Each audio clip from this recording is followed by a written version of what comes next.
इतिहास हमें हमेशा कुछ न कुछ सिखाता है। इतिहास को जितना अधिक पढ़ने की कोशिश करते हैं, इसकी परत दर परत खुलती ही जाती है। इतिहास में कई अनगिनत रहस्य समाये होते हैं, जिनसे हर कोई अनजान होता है। आज भी भारतीय इतिहास में ऐसी कई कहानियां मौजूद हैं, जिनमें ढेरों राज छिपे हैं, जिन्हें जानने के लिए वैज्ञानिक और इतिहासकार हमेशा से प्रयत्न करते आ रहे हैं। आज हम आपको भारतीय इतिहास की कुछ ऐसी घटनाओं व रहस्यों के बारे में बताने जा रहे हैं, जो सदियों पुराने हैं। बस यहां फिर से एक बात कहना चाहूंगा कि अगर वीडियो अच्छा लगे तो प्लीज लाइक कर दीजिएगा एंड ऐसे ही और वीडियोस के लिए चैनल को सब्सक्राइब जरूर कीजिएगा। तो चलिए वीडियो को करते हैं स्टार्ट। नंबर 1, नाना साहेब का लापता होना। नाना साहेब, जिनका असली नाम ढोंडू पंत था, 1957 के भारतीय स्वतंत्रता संग्राम के प्रमुख नेताओं में से एक थे। उन्होंने कानपुर में विद्रोह का नेतृत्व किया था, लेकिन 1957 की क्रांति के विफल होने के बाद नाना साहेब का जीवन एक रहस्य बन गया। उनका लापता होना इतिहास में एक रहस्यमयी घटना के रूप में देखा जाता है। कुछ ऐतिहासिक दस्तावेजों के अनुसार नाना साहेब 1959 में नेपाल भाग गए थे। वहां उन्होंने अपनी पहचान छुपाकर जीवन बिताया। नेपाल के जंगलों में उनकी गतिविधियों की कई अफवाहें थीं, लेकिन उनके ठिकाने की पुष्टि नहीं हो सकी। ब्रिटिश सरकार ने नाना साहेब की तलाश में काफी प्रयास किए, लेकिन उन्हें कभी भी पकड़ नहीं पाई। कुछ रिपोर्टों में दावा किया गया कि वह किसी अज्ञात स्थान पर निधन हो गए, जबकि अन्य रिपोर्ट्स में उनकी मौत की पुष्टि नहीं की गई। यह भी माना जाता है कि नाना साहेब ने अपने जीवन के अंतिम वर्षों में गुप्त रूप से ब्रिटिश विरोधी गतिविधियों को समर्थन दिया। उनके भागने के बाद उनके जीवन का कोई ठोस प्रमाण नहीं मिला, जिससे यह भी संभव है कि उनकी मृत्यु प्राकृतिक कारणों से हुई हो या उन्हें किसी ने मार दिया हो। उनके लापता होने का सबसे बड़ा कारण उनकी पहचान छुपाना था। नाना साहेब के बारे में जो भी अफवाहें और दावे किए गए, वे कभी प्रमाणित नहीं हो सके। उनकी मौत या जीवित रहने का कोई पुख्ता सबूत नहीं मिला, जिसने उनके लापता होने को ऐतिहासिक रहस्य बना दिया। यह रहस्य आज भी इतिहासकारों और शोधकर्ताओं के लिए एक अनसुलझी पहेली बना हुआ है। नंबर 2, गुमनाम सिंधु घाटी सभ्यता। सिंधु घाटी सभ्यता भारत की सबसे प्राचीन संस्कृति मानी जाती है। सिंधु घाटी सभ्यता रहस्यमयी व अनेक अनसुलझे सवालों से भरी पड्डढ़ी है। जिन लोगों ने इस सभ्यता की शुरुआत की, उनके बारे में आज तक कोई पुख्ता सबूत नहीं मिल पाए हैं। इतना ही नहीं, उनके द्वारा इस्तेमाल किए गए 4000 साल पुराने सिंधु चित्रमय लिपि को भी आज तक कोई समझ नहीं पाया है। सिंधु घाटी सभ्यता से संबंधित असंख्य रहस्य हमेशा के लिए धरती में समा गए। इसलिए भी इस सभ्यता को समझना काफी मुश्किल है। नंबर 3, बिहार की सोन भंडार गुफाएं। बिहार की सोन भंडार गुफाएं ऐतिहासिक और रहस्यमयी स्थलों में से एक हैं, जो राजगीर के पास स्थित हैं। ये गुफाएं मौर्य और गुप्त काल की स्थापत्य कला और बौद्ध धर्म के इतिहास से जुड़ी हुई हैं। इन गुफाओं के साथ कई रहस्यमयी कहानियां जुड़ी हुई हैं, खासकर एक छिपे हुए खजाने को लेकर। सोन भंडार गुफाओं का निर्माण 3री और 4थी शताब्दी के बीच में हुआ था। ये पत्थरों को काटकर बनाई गई है और जैन धर्म से भी जुड़ी हुई हैं। गुफाओं की दीवारों पर जैन तीर्थंकरों की मूर्तियां उकेरी गई हैं। सोन भंडार का अर्थ है सोने का भंडार। ऐसा माना जाता है कि यहां मौर्य सम्राट बिंबिसार का खजाना छिपा हुआ है। गुफाओं के अंदर एक बड़े चट्टान पर शिलालेख हैं, जिन्हें प्राचीन ब्राह्मी लिपि में लिखा गया है। यह माना जाता है कि ये शिलालेख खजाने का रहस्य खोल सकते हैं। अब तक इन शिलालेखों को पूरी तरह से पढ़ा नहीं जा सका है। ऐसा कहा जाता है कि जो इस कोड को हल करेगा, उसे खजाना मिलेगा। यह भी कहा जाता है कि ब्रिटिश काल के दौरान सेना ने इस गुफा को तोप से तोड़ने की कोशिश की, लेकिन वे सफल नहीं हो सके। गुफा की दीवार पर तोप के निशान आज भी देखे जा सकते हैं। सोन भंडार गुफाएं इतिहास, धर्म और रहस्य का अनोखा संगम है, जो भारत की प्राचीन धरोहरों का एक महत्वपूर्ण हिस्सा है। नंबर 4, महान सम्राट अशोक के 9 रहस्यमय रत्न। महान सम्राट अशोक के 9 रहस्यमय रत्न आज भी दुनिया के सबसे बड़े रहस्यों में से एक माने जाते हैं। इतिहास के जानकारों का मानना है कि जब कलिंगा का युद्ध हुआ था, तो उसमें 1 लाख लोगों की जानें गई थी। उसके बाद सम्राट अशोक ने अपने 9 रहस्यमय रत्नों का एक गुट बनाया था। इन 9 लोगों में से हर एक व्यक्ति के पास किसी एक विषय का ढेर सारा ज्ञान था, जिसमें पर्यटन, विज्ञान और युद्ध कौशल जैसे विषय शामिल थे। आज भी इन 9 रहस्यमय रत्नों के बारे में किसके पास पूरी जानकारी नहीं है। नंबर 5, मीर ओस्मान अली का खजाना। मीर ओस्मान अली, जो हैदराबाद के अंतिम निजाम थे, अपनी असीम दौलत और शान व शौकत के लिए प्रसिद्ध थे। उनकी गिनती दुनिया के सबसे अमीर व्यक्तियों में होती थी। उनके खजाने का रहस्य और उससे जुड़ी कहानियां आज भी लोगों को आकर्षित करती हैं।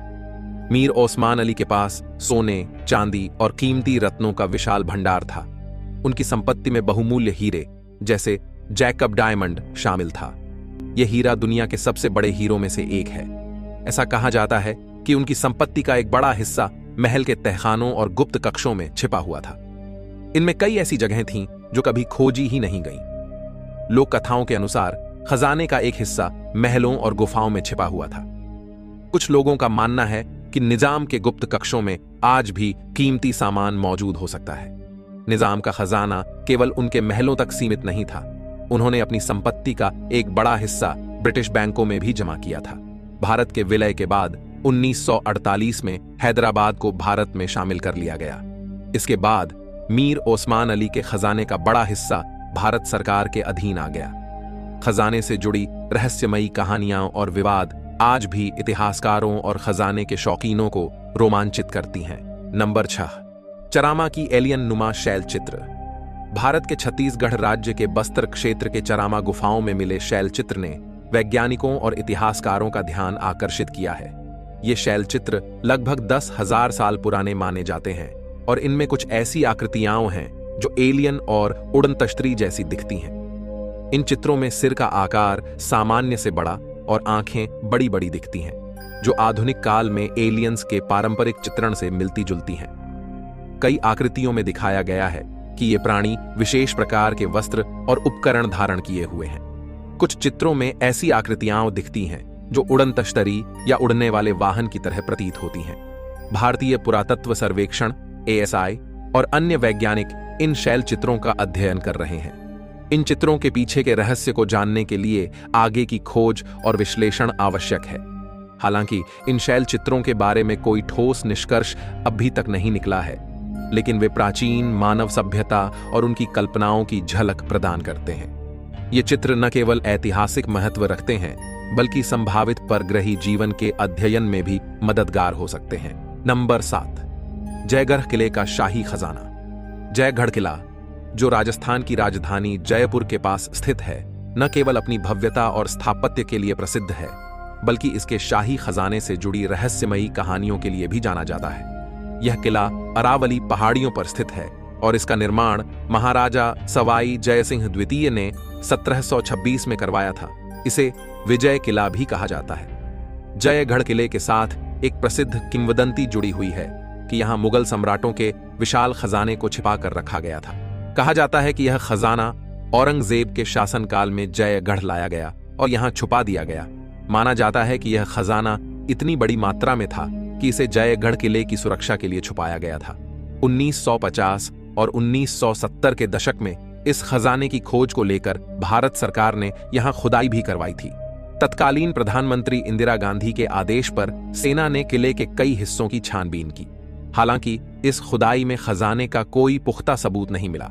इसके बावजूद खजाने की कहानी अभी भी जीवंत है और स्थानीय लोगों और पर्यटकों के बीच चर्चाओं का विषय बनी रहती है। हालांकि खजाने की कहानी का कोई ऐतिहासिक प्रमाण नहीं है, लेकिन यह रहस्य जयगढ़ किले की यात्रा को और रोमांचक बनाता है। यह किला इतिहास, वास्तुकला और रहस्य का अद्भुत मिश्रण है। नंबर 8, भूतों से पीड़ित कुलधरा गांव। कुलधरा गांव का रहस्य राजस्थान के जैसलमेर जिले में स्थित है और इसे भारत के सबसे रहस्यमयी स्थानों में से एक माना जाता है। यह गांव 13वीं शताब्दी में पालीवाल ब्राह्मणों द्वारा बसाया गया था, जो अपनी समृद्धि और कुशल प्रबंधन के लिए जाने जाते थे। लेकिन 19वीं शताब्दी में यह गांव और उसके आसपास के 84 अन्य गांव अचानक खाली हो गए। एक प्रचलित मान्यता के अनुसार जैसलमेर के मंत्री सालम सिंह ने गांव की एक सुंदर लड़की पर बुरी नजर डाली थी और उससे जबरदस्ती शादी करना चाहता था। जब पालीवाल ब्राह्मणों ने इसका विरोध किया तो उन्होंने गांव पर अत्याचार बढ़ा दिए। इसके चलते गांव वासियों ने रातों रात कुलधरा और उसके आसपास के सभी गांवों को खाली कर दिया। कहा जाता है कि पालीवाल ब्राह्मणों ने गांव छोड़ने से पहले इसे श्राप दिया था कि यहां कोई भी दोबारा बस नहीं पाएगा। आज भी कुलधरा गांव वीरान पड़ा है और स्थानीय लोग इसे भूतिया मानते हैं। रात के समय यहां अजीब आवाजें सुनाई देने और रहस्यमयी घटनाएं होने की बातें कही जाती हैं। कुलधरा अब एक पर्यटन स्थल बन गया है। पर्यटक यहां की प्राचीन वास्तुकला, खंडहर और रहस्यमयी माहौल को देखने आते हैं। कुलधरा आज भी उन लोगों के लिए एक रोमांचक स्थान है जो रहस्य और अज्ञात की खोज में रुचि रखते हैं। नंबर 9, लामा तेंजीन की 500 साल पुरानी मम्मी। लामा तेंजीन की 500 साल पुरानी मम्मी एक रहस्यमयी और दिलचस्प खोज है जो मंगोलिया के एक सुदूर इलाके में 2015 में मिली थी। ये मम्मी ध्यान मुद्रा में बैठी हुई पाई गई, जिससे यह प्रतीत होता है कि लामा ने अपने जीवन के अंतिम क्षणों में ध्यान में प्रवेश किया था। इस मम्मी की स्थिति और संरक्षण ने वैज्ञानिकों और बौद्ध समुदाय दोनों को आकर्षित किया।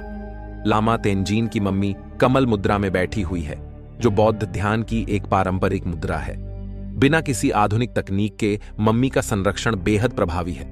ऐसा माना जाता है कि मंगोलिया के ठंडे और शुष्क मौसम ने मम्मी को प्राकृतिक रूप से संरक्षित रखने में मदद की। बौद्ध परंपरा में ऐसा माना जाता है कि कुछ संत अपनी गहन ध्यान अवस्था में मृत्यु के बाद भी जीवित रहते हैं। इसे तुकदाम अवस्था कहा जाता है, जिसमें शरीर के विघटन की प्रक्रिया धीमी हो जाती है। लामा तेंजीन की मम्मी को बौद्ध अनुयायियों के लिए पवित्र माना जाता है। इसे आध्यात्मिक जागरूकता और आत्म अनुशासन का प्रतीक भी माना जाता है। यह खोज सिर्फ एक ऐतिहासिक अवशेष नहीं, बल्कि विज्ञान और आध्यात्मिकता के संगम का भी एक उदाहरण है। नंबर 10, नेताजी सुभाष चंद्र बोस की मृत्यु। नेताजी सुभाष चंद्र बोस की मृत्यु का रहस्य भारतीय इतिहास के सबसे बड़े अनसुलझे प्रश्नों में से एक है। बोस की मृत्यु से जुड़ी कई परिकल्पनाएं और विवाद हैं। मुख्य धारा की एक थ्योरी के अनुसार 18 अगस्त 1945 को ताइवान के ताइहोकू हवाई अड्डे पर एक जापानी विमान दुर्घटनाग्रस्त हो गया था। इस हादसे में नेताजी की मृत्यु हो गई थी। उनके सहयोगी हबीब उर रहमान सहित कई गवाहों ने इस घटना की पुष्टि की थी। यह दावा किया गया कि उनकी मृत्यु जलने से हुई और उनका अंतिम संस्कार ताइवान में ही कर दिया गया। हालांकि कई लोग इस आधिकारिक बयान से सहमत नहीं हुए और नेताजी की मृत्यु को लेकर कई वैकल्पिक सिद्धांत उभरे। कुछ लोगों का मानना है कि नेताजी विमान दुर्घटना से बच गए थे और उन्हें सोवियत संघ ले जाया गया था, जहां उनकी कैद में मृत्यु हुई। एक अन्य थ्योरी यह है कि नेताजी ने विमान दुर्घटना का झूठा नाटक रचाया और उसके बाद भारत लौटकर गुमनामी बाबा के नाम से अयोध्या में रहने लगे। नेताजी की मृत्यु का रहस्य आज भी एक ऐसा प्रश्न है जिसका कोई सर्वसम्मत उत्तर नहीं है। इस विषय पर जनता की दिलचस्पी और भावनात्मक जुड़ाव इसे एक जटिल ऐतिहासिक पहेली बना देता है। फिलहाल अब वीडियो समाप्त होता है। अब यहां आपसे एक बात कहना चाहते हैं कि क्या पता इन अनसुलझे प्रश्नों का उत्तर आप ही में से किसी के पास हो। अगर आप इन रहस्यों के बारे में जानते हैं तो कमेंट बॉक्स में जरूर बताएं। और दोस्तों, आप लोगों को इस वीडियो को देखकर कुछ नया रहस्य जानने को मिला है तो वीडियो को दोस्तों के साथ शेयर जरूर करें। साथ ही चैनल को सब्सक्राइब करना ना भूलिए, जो कि आपके लिए फ्री है। उसे हमारा बहुत हेल्प होता है। तो चलिए कुछ इसी तरह के वीडियो में फिर से मिलेंगे। तब तक के लिए बाय।